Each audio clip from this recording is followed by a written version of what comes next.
नमस्कार, Manoj Tiwari talk show में आपका स्वागत है। आज मेरे साथ प्रतापगढ़ से 2019 में लोकसभा चुनाव लड़ चुके अशोक त्रिपाठी जी हैं।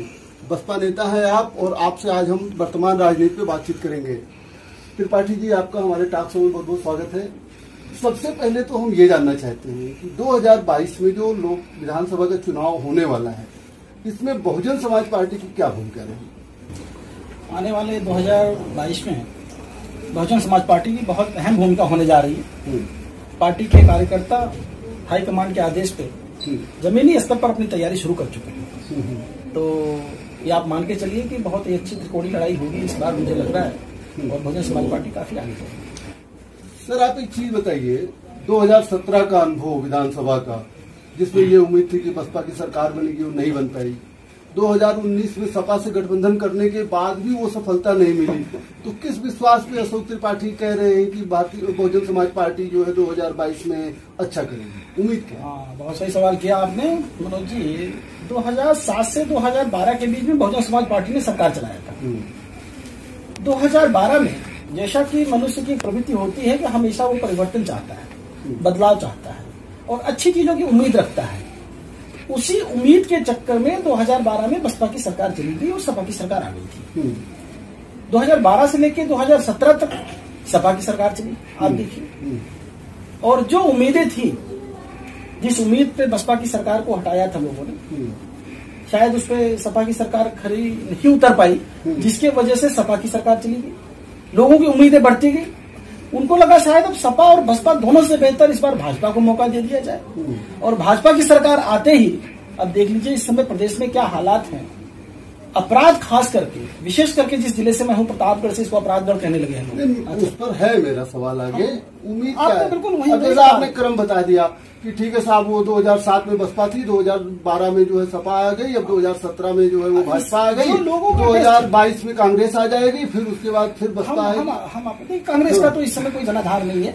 हाँ, थोड़ा बहुत उसमें बढ़ोतरी हुई है, लेकिन ये आप मान के चलिए कि एक बहुत बड़ी ताकत के रूप में बसपा उभरती जा रही है। 2022 का जो चुनाव होगा, मेरा मानना है त्रिकोणीय चुनाव चलेगा। और त्रिकोणीय चुनाव जब होता है तो उसमें अक्सर बसपा ने बढ़िया प्रदर्शन किया है। 2022 में अशोक त्रिपाठी किस पार्टी चुनाव लड़ेंगे? देखिए, अभी मैं बहुजन समाज पार्टी का सिपाही हूँ, तो आप मान के चलिए कि मैं बिल्कुल समर्पित हूँ अपनी पार्टी के प्रति। अशोक त्रिपाठी विधानसभा सदर बदलना चाह रहे हैं या उसी विधानसभा से? ये पार्टी का नेतृत्व डिसाइड करेगा। आपकी अपनी पर्सनलता है क्या? अगर हमसे पूछा जाएगा तो मैं लोकसभा चुनाव लड़ चुका हूँ, 5 विधानसभाओं में प्रत्याशी रह चुका हूँ लोकसभा के माध्यम से। जहाँ से हाईकमान आदेश करेगा वहां से चुनाव लड़े। हाँ, आपने अच्छा बताया कि आप 5 विधानसभा मतलब लोकसभा लड़े, तो 5 विधानसभा आपके क्षेत्र में आती थी। आपके ही संसदीय क्षेत्र में पट्टी और विश्वनाथगंज में कुछ ऐसी घटनाएं घटी, उसके लिए अशोक त्रिपाठी किसको जिम्मेदार मानते हैं? व्यक्तिगत तो आप बता सकते हैं, बहुजन समाज पार्टी ने तो कुछ उस पर बोला ही नहीं है। बिल्कुल बिल्कुल ऐसा है। कोई भी लड़ाई झगड़ा जब दो व्यक्तियों में, दो परिवार में, दो पड़ोसियों में होता है तो व्यक्तिगत होता है। राजनीतिक व्यक्ति लोग उस लड़ाई को, झगड़े को, झंझट को राजनीतिकरण कर देते हैं, और जिसकी वजह से कभी कभी समाज में बड़ा मुद्दा बन जाता है। वो मैं बिल्कुल इसके पक्ष में नहीं हूँ।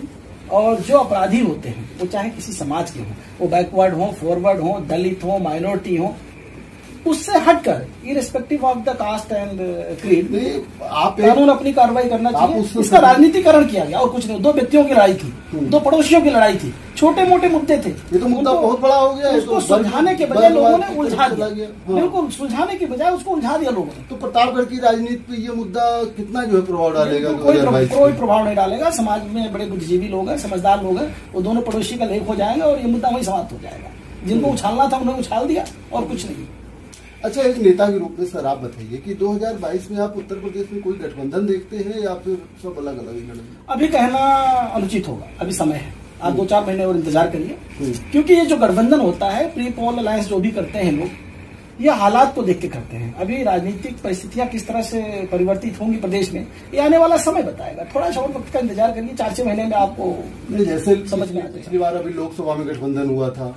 लोकसभा गठबंधन जैसे ही लोकसभा का चुनाव खत्म हुआ, आप ही की पार्टी ने जो है वो गठबंधन तोड़ दिया सपा से। किस परिस्थितियों में दोनों हाईकमान के लोगों ने फैसला लिया? दोनों ने नहीं, खाली बसपा ने तोड़ा एक तरफ। एक हाथ से ताली नहीं बजती, दोनों तरफ से गलतियां हुई होंगी। कुछ मनमुटाव हुआ होगा, कुछ मिसअंडरस्टैंडिंग हुई होगी, उसको सुलझाना चाहिए था आपस में बैठ के, नहीं सुलझा। क्या उम्मीद है कि अब तो इतना बड़ा कोई गठबंधन हो ही नहीं सकता? देखिए, ये राजनीति में हालात फैसला करते हैं और व्यक्ति हालात के आधार पर ही कोई निर्णय लेता है। किसी भी पार्टी का कोई भी हाईकमांड हो, मुखिया हो, उस हालात पे सारी चीजें चलती हैं। तो वो समय बताएगा, वक्त तय करेगा इस चीज को। चलिए, अच्छा, 3.5 साल वर्तमान प्रदेश सरकार को बीत चुके हैं। अशोक त्रिपाठी भारतीय जनता पार्टी की सरकार से उत्तर प्रदेश में कितना संतुष्ट है? हाँ, ये बहुत बड़ा सवाल किया। कितना संतुष्ट क्यों पूछ रहे हैं आप? आपको पूछना चाहिए कि आप क्यों असंतुष्ट हैं। तो ये तो आप बताएंगे ना? मैं बता रहा हूँ। सिर्फ मुझे आप कुछ मुद्दे बता दीजिए जिन मुद्दों पे भारतीय जनता पार्टी ने सरकार बनाया था। हमारे मतदाताओं को, हमारे प्रदेशवासियों को, हमारे नागरिकों को जिस तरह से गुमराह करके सरकार बनाई गई, लच्छेदार भाषण देके ख्याल ये पुलाव बनाया नेताओं ने सबके मन में कि अब सब कल ही राजा महाराजा सारे मतदाता हो जाएंगे। ये आपको पता है किस तरह से उन्होंने गुमराह किया और जिसका एहसास अब सबको हो रहा है। तो मुझे लगता है लगभग 60 से 70% उनके मतदाता असंतुष्ट हो गए। बीजेपी के मतदाता 60% लगभग असंतुष्ट हो गए। वो जो कट्टर अंधभक्त है, जिनको कुछ समझ में नहीं आता, वो तो कभी भी दीवाने रहे। वो तो हर पार्टी में बस वो तो हर जगह पे रहते। वो कहावत है ना, बेगानी शादी में अब्दुल्ला दीवाना वाली हाल है उन लोगों की। अच्छा, जैसा कि आगामी कुछ दिनों से देखा जा रहा है कि बहुजन समाज पार्टी में तमाम नेता निकाले गए, तमाम लोग निकाले गए, इस स्थिति में जो है बहुजन समाज पार्टी को आप कितना मजबूत मानते हैं 2022? आप मुझे एक भी समर्पित कार्यकर्ता बता दीजिए जिसको निकाला गया हो।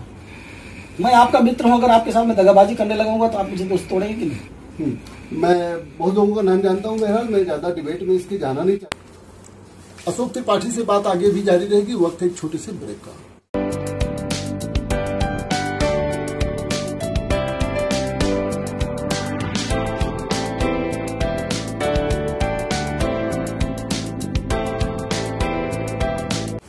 ब्रेक के बाद आपका स्वागत है। त्रिपाठी जी, आप एक चीज बताइए कि आप एक व्यापारी भी हैं।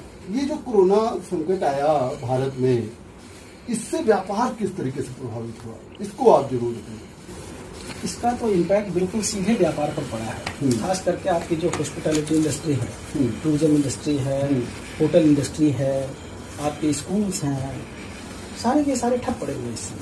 तो हमारी अर्थव्यवस्था को सीधे प्रहार किया है कोरोना ने, क्योंकि सारा कारोबार एक दूसरे से जुड़ा है। और जब बिजनेस इंटर रिलेटेड होता है तो अगर एक चेन टूटती है तो सारे पे उसका प्रभाव पड़ जाता है। और आप स्वयं देख रहे हैं इस समय जो ये शहर के बीचों बीच आप बैठे हैं, शहर पूरा वीरान है, ये कोरोना की ही देन है। और कोरोना की भी देन है और कुछ हमारे मिसमैनेजमेंट की देन है। भारतीय जनता पार्टी तो कहती है कि आपदा ने एक अवसर दे दिया है हमको, इस अवसर का लाभ उठाना चाहिए। एक व्यापारी के रूप में, एक नेता के रूप में भी आप क्या देखते हैं, समाज किस तरीके का लाभ उठा रहा है? लाभ उठा रहा है कि ये बड़े और कुछ हो रहा है? बड़े दुर्भाग्य की बात है कि अगर कोई सरकार, कोई पार्टी, कोई नेता, कोई प्रतिनिधि ऐसा कहता है कि हमारे लिए ये एक मौका है, इसका फायदा उठाना चाहिए, तो ये गलत है। उनका जो कहने का तात्पर्य है, मैं उसको समझ रहा हूँ। प्रिविलेज मिला है जनता को सर्व करने के लिए, जनता की सेवा करने के लिए, उनको मुसीबत से उबारने के लिए, ना कि राजनीतिकरण करने के लिए। आप देख लीजिए, कोरोना का बिल्कुल राजनीतिकरण कर दिया गया है। हमने ये किया, हमने 5 किलो चावल बांट दिया, 1 किलो चना बांट दिया, हमने ये कर दिया, फलाना कर दिया, ढेमा। आपको लगता है ये कोरोना का समाधान है? ये कोई लड़ने का तरीका है? नहीं, ये अस्थायी हल तो नहीं है। रोजगार के लिए जैसे 20 लाख करोड़ रुपए का पैकेज दिया, फिर यूपी सरकार कहती है कि हमने जो है 50 लाख मजदूरों को नौकरी दिया। तो मनोज जी, मुझे इसमें बोलने दीजिएगा। आप पढ़े लिखे व्यक्ति हैं, अच्छे एंकर हैं। हमने 20 लाख करोड़ का पैकेज दिया, हमने व्यापार दिया, ये सिर्फ कागजों में दिया या धरातल पे दिया? There are 2 things. एक होता है कि आपने जो कहा उसको मेटेरियलाइज कर दिया ग्राउंड पे। ये ग्राउंड रियलिटी को एक्सेस नहीं कर पा रहे हैं। हवा में तो बिल्कुल हवाई फायर करते जा रहे हैं, लेकिन आप धरातल पे उसको कितना इम्प्लीमेंट किए हैं? आप 20 लाख करोड़ दिए हैं, किसके माध्यम से दिए? मेरा एक सवाल है सरकार से। आपने 20 लाख करोड़ तो दे दिया, बट उसका मोड ऑफ इम्प्लीमेंटेशन क्या है? किस प्रोसेस से जा रहा है वो? कुछ दिन पहले चल रहा था कि वो एमएसएमई की, हाँ, जो पुराने माइक्रो स्केल उद्योग है उनको मीडियम इंडस्ट्री को दे रहे हैं। आप में प्रतापगढ़ जिले के मुख्यालय में आप बैठे हुए हैं, आप जरा घूम लीजिए, आधा घंटे पता कर लीजिए कि यहाँ कितनी एमएसएमई की यूनिट्स हैं। भाई, आप एमएसएमई यूनिट्स लगाने के लिए पैसा दे रहे हैं या जो चल रही है उसमें इन्वेस्टमेंट कर रहे हैं कि जिससे रोजगार पैदा हो जाए? तो जब यूनिट ही नहीं होगी तो रोजगार कहाँ से आएगा? और मुझे तो लगता है 20 लाख करोड़ का भी जो है वो हवाई और जुमलेबाजी। कहने का मतलब कि लोगों को नए रोजगार उत्पन्न होने चाहिए, न कि पुराने में ही इन्वेस्ट होना चाहिए। आप नया रोजगार उत्पन्न करना चाहते हैं, उसके लिए आपको क्या करना होगा? हम आपसे, जहां तक मेरी जानकारी है, मेरा नॉलेज है, मैं आपको बताऊं, किसी भी चीज को आपको इम्प्लीमेंट करने से पहले उसकी रिक्वायरमेंट देखनी पड़ेगी कि उस चीज को हमें क्या क्या आवश्यकताएं हैं। एक इंडस्ट्री आप लगाते हैं, एक इंडस्ट्री लगाने के लिए आपको आई थिंक M⁻⁶ जमीन की जरूरत है, लेबर की जरूरत है, पूंजी की जरूरत है, पावर, मशीनरी एंड मैनेजमेंट। उसके बाद सारा चीज सॉल्व होगा। और सबसे important factor is the management. जब आपका मैनेजमेंट ही गड़बड़ है तो मनी, मटेरियल, मोटिव, पावर सब बेकार हो जाता है। तो फिर आप कागजी कार्रवाई करते रहिए, अखबारों में करते रहिए, 11 रत्नों को लेकर मीटिंग करते रहिए, कल से हमने ये कर दिया, कल से हमने 1000 डाल दिया। किस तरह चलेगा? मैं आज आपको बता दूं, ये कोरोना और सर्वाइवल की लड़ाई चल रही है। अब लोग कोरोना से कम लड़ रहे हैं, सर्वाइवल के लिए ज्यादा लड़ रहे हैं। अभी मैं गांव से आ रहा हूँ तो बिल्कुल आप कस्बे में चले जाइए, गांव में चले जाइए, लोग करेला, भिंडी, मछली लेके सड़क पे उतरे हुए हैं। ना उनके पास सैनिटाइजर है, ना उनके पास मास्क है। ऐसे लॉकडाउन का क्या मतलब? जो बाहर से मजदूर आए उनको काम यहाँ नहीं मिल रहा है, बिल्कुल नहीं मिल रहा है। आप बॉम्बे से 10 लोग आ गए, उनके पास 10 कट्ठा खेत था, 10-20 खेती करने लगे, तो क्या उसको रोजगार मान ले हम? गवर्नमेंट का दिया हुआ रोजगार तो नहीं है। वो तो पहले भी था। पहले उनके पास अच्छी अपॉर्चुनिटी मिली, बॉम्बे चले गए, गुजरात चले गए, अहमदाबाद चले गए, कश्मीर चले गए। आज उस अपॉर्चुनिटी से वंचित हो गए कोरोना की वजह से। वो गांव आए, अपने 10-20 की खेती करने लग गया। किसी ने थोड़ी मोटी छोटी मोटी दुकान लगा दी, पान बीड़ी सिगरेट बेचने लगा, तो वो रोजगार नहीं है। उसमें सरकार का क्या योगदान है? वो तो हालात ने उसको मजबूर कर दिया, वो सर्वाइवल के लिए लड़ रहा है। This is a fight of survival जो वो कर रहा है बंदा। अगर सरकार जो है एक ब्लूप्रिंट तैयार करे, उसका प्रॉपर रोड मैप हो, हम ये करेंगे, हमारे अंदर 75 जिले हैं, एक जिले की हमारी इतनी पॉपुलेशन है, आप समझिएगा, और इस पॉपुलेशन में हमारे कितने स्किल्ड हैं, कितने अनस्किल्ड हैं, उसके लिए एक प्रॉपर टीम बना दे जो मॉनिटर करे। और उनका भाई जो बॉम्बे में रहा, जो दिल्ली में रहा, जो अहमदाबाद में रहा, जो सऊदीया में रहा, जो चाइना में रहा, जो अमेरिका में रहा, जो आज लौट रहा है अपने गाँव को, अपने वतन को, तो उसके अंदर जो स्किल है उसका प्रॉपर यूटिलाइजेशन गवर्नमेंट को करना चाहिए। जो एक रिसोर्स बन के आया हुआ है हमारे पास, उसने ट्रेनिंग सऊदीया में लिया है, कनाडा में लिया है, सिडनी में लिया, मतलब नहीं है। उसके अंदर जो टैलेंट है उसका सदुपयोग करें। बहुत लोग मांग करते थे कि अगर शिक्षा को रोजगार मतलब जरूरी बना दिया जाए, रोजगार को मौलिक अधिकार बना दिया जाए, उसी टाइप शिक्षा दी जाए, किसी को जाने की कहीं जरूरत ही ना हो, जरूरत ही नहीं पड़ेगी। चलिए सर, हम लोग राजनीति में थोड़ी सी बात करते हैं। आप सदर से विधायक रहे, सदर से आपने चुनाव लड़ा बसपा से, उसके बाद सदर में जो है दोबारा चुनाव हुआ, उपचुनाव हुआ। राजकुमार पाल जो इस समय अपना दल के विधायक हैं, अशोक त्रिपाठी उनके कार्यों से कितना संतुष्ट हैं? देखिए, एक्सपेक्टेशन आप उससे कीजिए जिसके अंदर डिजर्वेशन हो। ये मेरा मानना है। अभी कुछ विधायक हमारे एक्सीडेंटल बने, हम किसी को व्यक्तिगत तो आप मानते हैं राजकुमार पाल जो है वो डमी विधायक? मान के चलिए हालात ने उनको मौका दिया और बस मौके की विधायक है। किसके बीच में डमी थी? भाजपा और अपना दल के बीच में? अब बीच में वो तो राजकुमार जी बेहतर बता पाएंगे कि वो तीर किसी और का है, कमान किसी और का है। ऐसा मानते हैं आप? भाई स्टीरियोटाइप आपका, कैसेट हम जो डालेंगे वही आवाज तो निकलेगी। अच्छा सर, एक चीज और, आप तो अनुभवी आदमी है, धन्यवाद। राजनीति में आज क्या ट्रेंड बदल गया है? बहुत सारे, क्योंकि परंपरागत आप समझ लीजिए, आज की राजनीति जो है पहले एक राजधर्म थी, सेवा के रूप में लोग लेते थे। नाउ राजनीति जो है it has become a profession, एक बिजनेस बन गया हम लोगों का। अब लोग 99% राजनीति में जाते हैं, सेवा के भाव से नहीं जाते हैं। उनका एक मकसद होता है, जाना है, रुतबा होना है, धन दौलत, पैसा, गाड़ी, जमीन जायदाद ये होना है। ये सवाल मुझसे पहले भी एक बार किया गया था 2017 में। राजनीति एक बहुत बड़ा इंस्ट्रूमेंट है।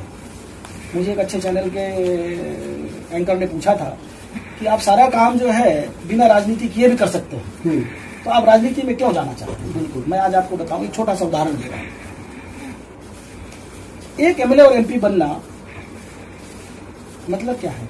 You are going to hold command on a institution. बिल्कुल, एक डीएम होता है, वो एक इंस्टीट्यूशन है, इज नॉट एन इंडिविजुअल। बिल्कुल बिल्कुल। आज मैं बहुत बड़ा समाजसेवी हूँ, मनोज भाई आप बहुत अच्छे व्यक्ति हैं, बहुत पढ़े लिखे व्यक्ति हैं, बहुत बड़े समाजसेवी हैं। कल आपके इस टीम से किसी व्यक्ति के साथ भगवान न करे कोई अन्याय होने लगे, आप थाने में जाके थानेदार को FIR देंगे, 3 दिन आपको घुमाता रहेगा, पहले तो FIR लेंगे, फिर आप जाएंगे लोकल विधायक को पकड़ेंगे तो आप किसी तरह आपकी FIR दर्ज की जाएगी। और कहीं अगर आप FIR किसी गुंडे माफिया के खिलाफ दे रहे हैं तब आपकी FIR दर्ज नहीं की जाएगी। ये राजनीति मैं कंप्लीट कर रहा हूं। तो पहले की राजनीति में जो सेवा भाव था वो था कि न्याय और अन्याय के बीच में फैसला दे देना कि भाई ये अन्याय हो रहा है, हम इनके साथ। अब क्या है, अगर आपने किसी माफिया को या उसके चमचे के साथ कोई अन्याय कर दिया है, उसने आपके साथ, तो आप FIR दे। लेकिन अगर आप विधायक बन गए तो 1 मिनट के अंदर में आपकी FIR दर्ज होगी और बड़ा से बड़ा माफिया। मैं यही कहना चाह रहा था, दो बात दुरुपयोग हो रहा है। 2 बातें सर। पहली बात तो ये है कि अभी आपने कहा कि विधायक बनने के बाद में FIR करवा सकते हैं, और चीजें करवा सकते हैं। विधायक का काम ही नहीं है। विधायक का काम है ऐसा कानून बनाना, ऐसे कानून में सहभागिता करना जो पूरे प्रदेश को प्रभावित करे। बिल्कुल मनोज जी, आज जो है आज जो आपका कानून है, IPC, CRPC, police act, evidence act, जितने भी कानून हैं संविधान ने हमें दिया है, एक भी कानून में कोई कमी नहीं है, इम्प्लीमेंटेशन में प्रॉब्लम है। वो मैं समझ सकता हूँ, लेकिन जो विधायक बनते हैं आज वो पड़ोस का झगड़ा ज्यादा निपटाते हैं, विधायक कामों में वो कम ध्यान देते हैं। फर्क है जो आपने पूछा, उत्तर यही है। राजधर्म का पालन नहीं कर रहे हो।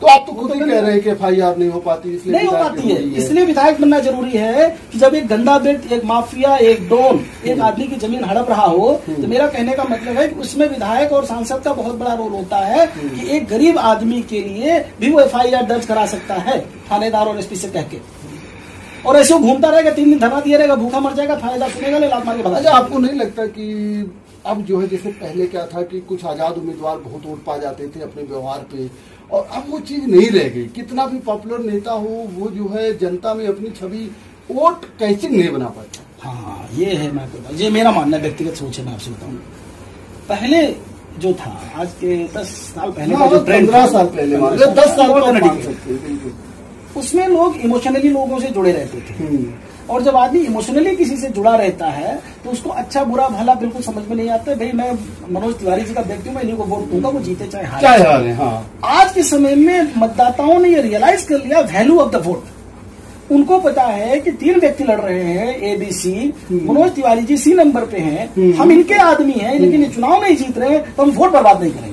अब मतदाता जागरूक हो गया, रहेगा आपका व्यक्ति, इमोशनली आपके साथ जुड़ा रहेगा, दुख सुख में आपके साथ खड़ा रहेगा। आप जहाँ कहेंगे 12 घंटे 24 घंटे खड़ा रहेगा, तो लेकिन अपने वोट को बर्बाद नहीं कर। इस तरीके से आपको नहीं लगता कि जो है चुनाव ये 2 ध्रुवीय होता जा रहा है, और लोकतांत्रिक दलों की अस्तित्व समाप्त होते जा रहे हैं? बिल्कुल, अब लोग सोचते हैं कि भाई जो जिताऊ प्रत्याशी है उसके साथ जुड़ जाते हैं, क्योंकि वो जीतेगा तो कम से कम उसकी नजर में हमारी वैल्यू तो बड़ी रहेगी, हमारा काम तो नहीं रुकेगा। अब लोग ज्यादा स्वार्थी हो गए, हम आपको बता दें, ये वजह। अब ये नहीं समझते कि योग्य कैंडिडेट है, अगर निर्दलीय तो उसको दे दो, पूरे समाज का भला करेगा। अब उनको लगता है कि हमारा व्यक्तिगत लाभ होना चाहिए। जी, अशोक त्रिपाठी से बात जारी रहेगी। वक्त है बहुत छोटे से ब्रेक का।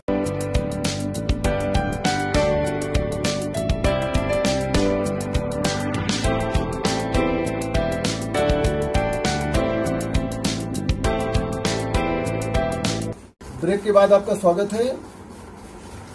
त्रिपाठी जी, एक चीज बताइए, कहा जाता है कि बहुजन समाज पार्टी में कार्यकर्ताओं का जो है कोई सम्मान नहीं, नेता बनाती है आपकी पार्टी, और जिनके पास पैसा रहता है और जब तक वो रेगुलर पैसा पर जो यूज करते हैं तब तक वो नेता रहते हैं, जब उनके पास पैसा खत्म तो नेता भी नहीं। आई कहाँ तक सही? अपनी अपनी सोच है।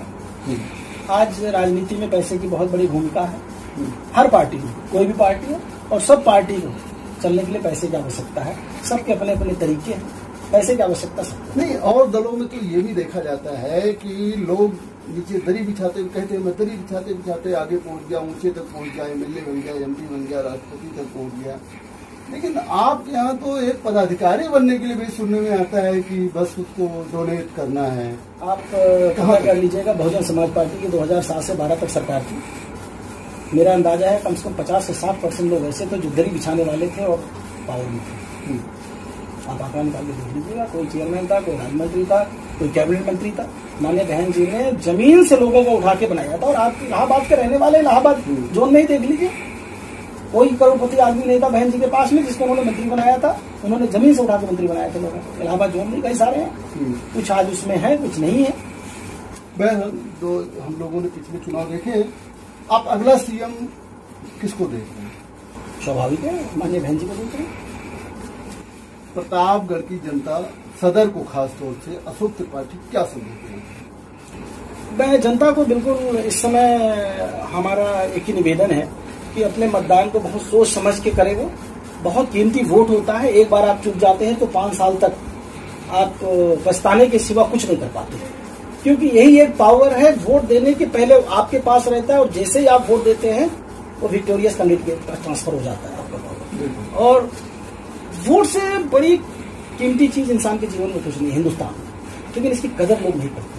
कुछ लोग कतरी गुदरी और 2-4 कंबल और शराब में बिक जाते हैं, जो बाद में वो गली मोहल्ले में घूमते और भांग खा के घूमते रहते हैं। मैं सबसे यही कहूंगा, और खास करके युवा साथियों से, पढ़े लिखे लोगों से, एजुकेटेड कम्युनिटी से निवेदन करूंगा कि लोगों को जागरूक करें कि वोट बहुत कीमती है और एफिशिएंट आदमी जो भी हो, किसी पार्टी का, मैं ये बात कह रहा हूँ, मैं ये नहीं कह रहा हूँ कि बहुजन समाज पार्टी, सपा या कांग्रेस, किसी पार्टी का योग्य व्यक्ति भेजिए, क्योंकि वो लाखों आदमी की आवाज बनकर विधानसभा और लोकसभा में जाता है। एक बात और कहा जाता है आपके बारे में, मैं इंटरप्ट कर रहा हूँ आपको, कि अशोक त्रिपाठी भले आदमी है लेकिन गलत पार्टी में है। कभी आपने अपने समर्थकों की इस आवाज के बारे में नहीं सोचा कि यार ऐसा क्यों लोग कहते हैं? अब जो लोग कहते हैं, एक बार मैं उनसे जानना चाहूंगा कि मैं किस तरह से गलत पार्टी में हूँ। भाई, बहुजन समाज पार्टी एक राष्ट्रीय पार्टी है।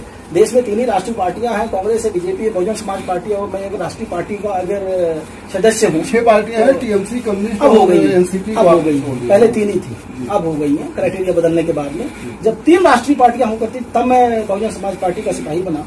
और किस लिहाजे से, किस सोच से, किस डायरेक्शन से वो कहना चाहते हैं, किस एंगल से, हमें इस पे विचार करना होगा। एक बार हमको सोचना पड़ेगा, समझना पड़ेगा कि उनका वक्तव्य सही है या मेरा फैसला सही है। त्रिपाठी जी, आप हमारे टॉक शो में भाग लिए, इसके लिए आपको बहुत बहुत धन्यवाद। धन्यवाद मनोज जी आपको। जैसा कि आपने देखा, प्रतापगढ़ सदर से बहुजन समाज पार्टी के नेता, विधानसभा लड़ चुके, लोकसभा लड़ चुके अशोक त्रिपाठी जी थे। अशोक त्रिपाठी जी ने कहा कि 2022 में बहुजन समाज पार्टी का कोई विकल्प नहीं है और प्रदेश में सत्ता परिवर्तन होकर रहेगा। आपदा को इन्होंने कहा कि जिस तरीके से सरकार हैंडल कर रही है वो बेहद गलत तरीका है। किसी ने मजबूरी बस अगर कोई बिजनेस कर लिया तो उसको रोजगार नहीं कहा जा सकता है। भाजपा के विधायक को डमी प्रत्याशी बताते हुए सदर के आपने सवाल किया कि उनसे खुद जानना बेहतर होगा। आगे भी हम आपको ऐसे ही प्रतिनिधियों से मुलाकात करवाते रहेंगे।